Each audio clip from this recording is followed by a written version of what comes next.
Pai nosso revolucionário, parceiro dos pobres, Deus dos oprimidos. Pai nosso. Você está ouvindo mais um episódio do Ágora Podcast.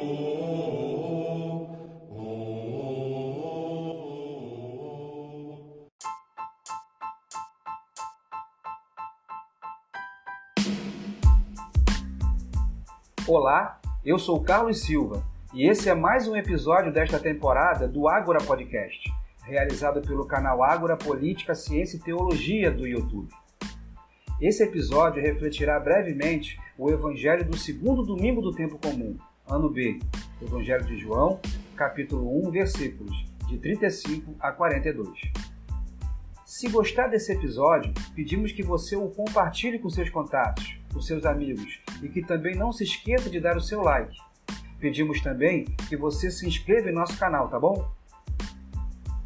Vamos então à leitura do texto do Evangelho deste domingo. João 1, 35 a 42.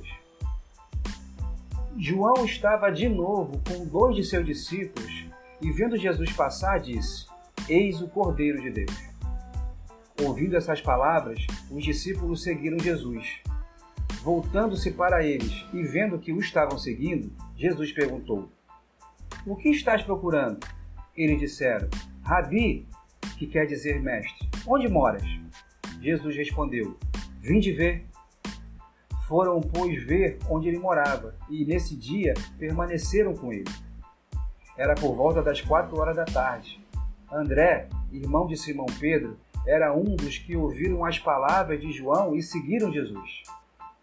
Ele foi encontrar primeiro seu irmão Simão e lhe disse: Encontramos o Messias, que quer dizer Cristo. Então André conduziu Simão a Jesus.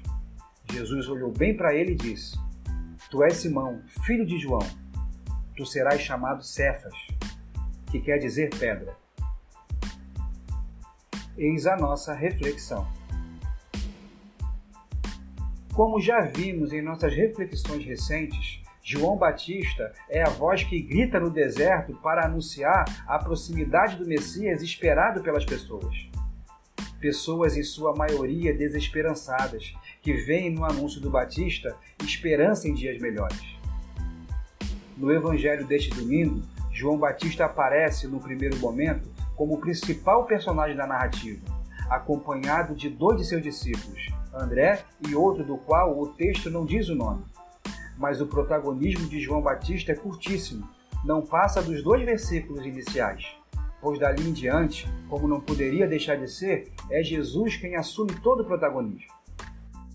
João diz aos seus discípulos: Eis o Cordeiro de Deus, versículo 36, referindo-se a Jesus que passava por eles, fazendo assim alusão ao Cordeiro Pascal de Êxodo 12, no qual o sangue do Cordeiro da ceia da Páscoa, ao ser passado nos umbrais das casas, livrava as famílias da destruição. E fazendo alusão também ao servo sofredor de Isaías 53, no qual o Cordeiro imolado carrega em si as transgressões das pessoas, salvando-as. A partir daí, João Batista não é mais mencionado. Como já foi dito, Jesus assume o protagonismo, pois, como o próprio Batista afirma em relação ao Messias, é necessário que ele cresça e que eu diminua. João, capítulo 3, versículo 30. Jesus surge no texto em movimento, passando por eles, se pondo a caminho. Os discípulos de João, ao ouvir do Batista que o passante é o Cordeiro de Deus, passam a seguir Jesus imediatamente. João Batista cumpriu então sua missão, pois com sua voz levou as pessoas até Jesus. O mesmo acontece com todos nós, pois a fé primeiramente é transmitida para que então possa ser acolhida. É por isso que Paulo diz que a fé depende da pregação. Romanos 10:17. A voz de João, porém, não se resumia às suas palavras pura e simplesmente, mas, sobretudo, ao seu testemunho de vida, sem o qual toda a palavra dita se torna vazia, se torna oca, como um sino que retine, muito embora se escute muito longe o seu som. Conferir 1 Coríntios 13, versículo 1. Mas essa voz, mesmo dita com a consistência que só o testemunho de vida pode dar, se não acolhida, apenas passa por nós e mais nada. É como um tesouro desperdiçado, ignorado. o que não aconteceu com os discípulos de João, pois foram ter com Jesus imediatamente, uma vez que o testemunho de João Batista tinha toda a legitimidade que seus atos e opções de vida poderiam dar. E a transmissão da fé em Jesus se propagou, pois André levou Pedro até Jesus e essa cadeia de transmissão irá se repetir para com os outros discípulos também. Voltando-se para eles e vendo que o estavam seguindo, Jesus perguntou: "O que estás procurando?" Versículo 38. É necessário ter claro o que se procura para saber se o que enfim se encontrou se harmoniza com o que estamos buscando. Os discípulos, mostrando que encontraram o que estavam buscando, responderam: "Rabi", que quer dizer mestre, "onde moras?" Versículo 38. Não se trata aqui de querer saber o endereço de Jesus, mas os discípulos estavam perguntando a Jesus se poderiam participar e fazer parte de sua intimidade, de sua vida, optando assim por uma maneira totalmente nova de se relacionar com o mundo e consigo próprio. E Jesus respondeu: "Vinde ver", versículo 39. Ou seja, é o mesmo que ter dito: "Vem ter comigo, vem participar da minha vida íntima imediatamente." Mais tarde, Jesus dirá aos discípulos: "Permaneçam em mim e eu permanecerei em vocês." João, capítulo 15, versículos 4 e 5. É esse, enfim, o convite que Jesus faz a todos nós. No final, o texto diz: André conduziu Simão a Jesus. Jesus olhou bem para ele e disse: "Tu és Simão, filho de João. Tu serás chamado Cefas, que quer dizer pedra." Versículo 42.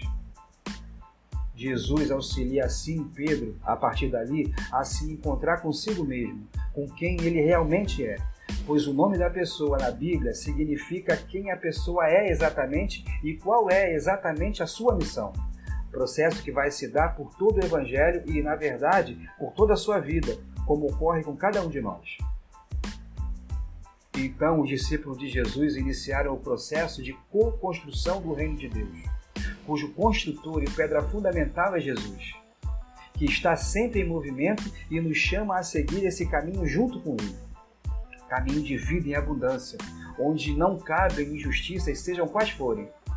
A fé que nos é transmitida e que deve ser por nós repassada, deve ser feita com base não só em palavras, mas em atos concretos de solidariedade, de caridade, de amor, pois deve estar sempre em consonância com os valores do reino de Deus. Nesse processo, que é para toda a vida, nos tornamos cada vez nós mesmos, sempre junto às irmãs e aos irmãos de caminhada, pois não somos somente seres individuais, mas também seres comunitários. Nossa realização plena se dá nas relações, pois somos seres de relação, criados à semelhança do Deus Trindade, que é Pai e Filho e Espírito Santo. Pessoas divinas que se relacionam eternamente num relacionamento de amor tão profundo que transborda e nos alcança para que possamos ver a morada de Deus e para que possamos morar nele, seguindo o mesmo processo que os discípulos de João percorreram até chegar a Jesus, como o Evangelho deste domingo nos mostrou. Bem, irmãs e irmãos, por hoje é só. E voltamos a pedir que você compartilhe esse episódio caso tenha gostado e que se inscreva no nosso canal. E que também não se esqueça de dar o seu like, tá bom? Esperamos por você em nosso próximo episódio.